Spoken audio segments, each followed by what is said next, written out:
Hello. So I've always liked the idea of helping people even in death. So once we're considered dead, what is to happen of our physical being other than becoming part of the ground we are buried in? Why not make the most of your physical body post-mortem by becoming an organ donor? So that is the topic that will be explaining to you why you should become an organ donor. So you should become an organ donor because you would be saving someone's life, first and foremost. It's one of the selfless things that you can do for another human being. To change someone's life is super important. Um, the funeral costs would diminish or become very minimal. Um, and then you would contribute to saving rural areas from the creation of more cemeteries, which I will get into a little more a little later. So, what is the purpose of becoming an organ donor? According to American Transplant Foundation, over 114,000 people are in the U.S. are currently on the list for a life-saving organ transplant. Organs can be donated after death or while you're still alive. Some of the organs they can donate after death are the heart, liver, kidneys, lungs, pancreas, and small intestines. Tissues include cornea, skin, veins, heart valves, tendons, ligaments, and bones. A healthy person can become a living donor by donating a kidney, part of the liver, lung, intestine, blood, and bone marrow. Those are some of the more heard of things to donate while you're still alive. Um, but regardless, it's still helping someone else in need for sure, especially the blood, because people need blood transfusions sometimes, um, and it will be life saving. Um, so, funeral costs. In the US, most people choose to have funeral arrangements that consist of a burial or a cremation. According to LHLIC.com, the average funeral costs between $7,000 and $12,000 for funeral home and casket arrangements. That's not including markers, cemetery plots, and flower arrangements, or anything else that is wanted or needed. The average cost for a cremation is $6,000 to $7,000. Those are huge numbers, even for just simple cremation. That's not including cremation urns, which can also be quite expensive.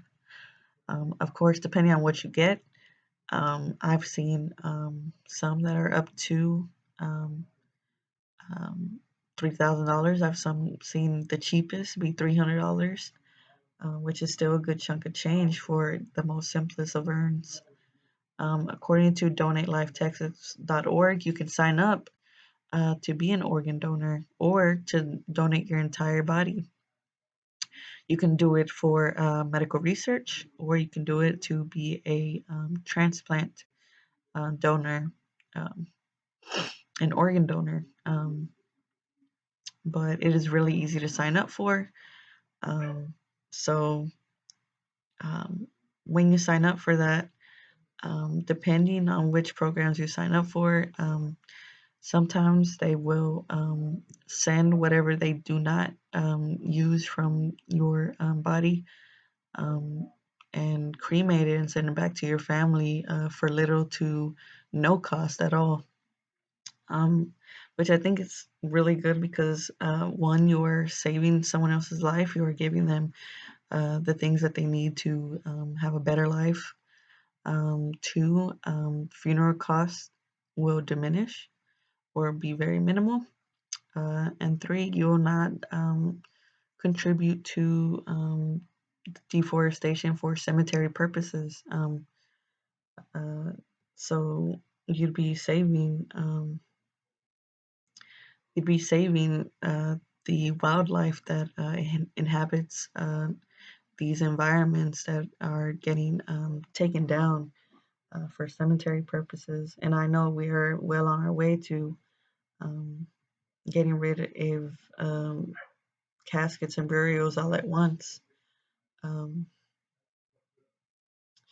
so you can sign up on the donatelifetexas.org website, or you can sign up to be an organ donor through your local DMV when you apply for your driver's license, which is super easy. But if you sign up through the website, it's also very simple.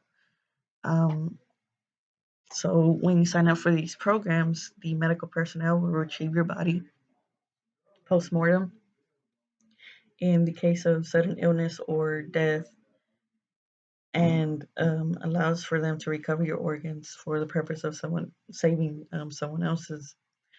Um, so let's talk about the organ transplant process. According to NYP.org, these are steps taken. So first, at or near the time of the person's death, they contact the donor organization to determine if you are an eligible candidate for the organ donation. Next, they will evaluate your medical conditions and your medical history, um, and determine if you are a suitable candidate. Um, uh, I'm sorry, if your organs are suitable through a series of tests.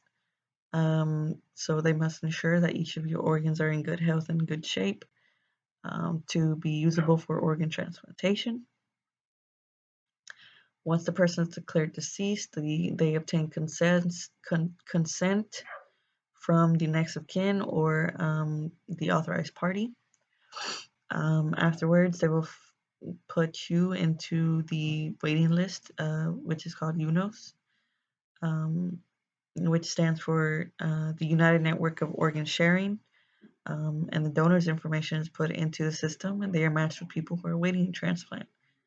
If you look at their website, they describe what their waiting list consists of. They have recipients information listed, including blood type, medical conditions, urgency for transplant, time they were entered into the system, and even those who have unfortunately passed upon waiting for a transplant um, are still listed on there, which is why you really want to sign up to be an organ donor.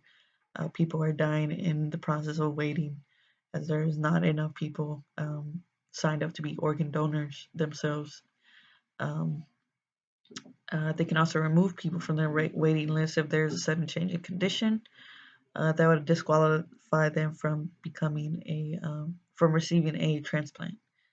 Um, so the transplant surgeon always makes sure or has the final decision on whether they are a good match. If they are a good match, they proceed forward to the recovery procedure, which involves retrieving the organs in the OR. And then the organ recovery team will um, make sure that the transportation process from um, the donor to the recipient is smooth.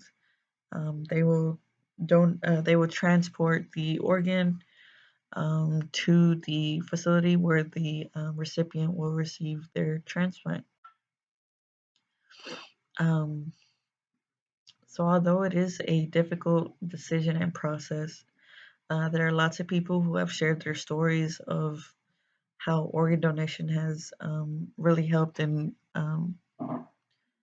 made them feel so relieved that this is giving people another chance at life.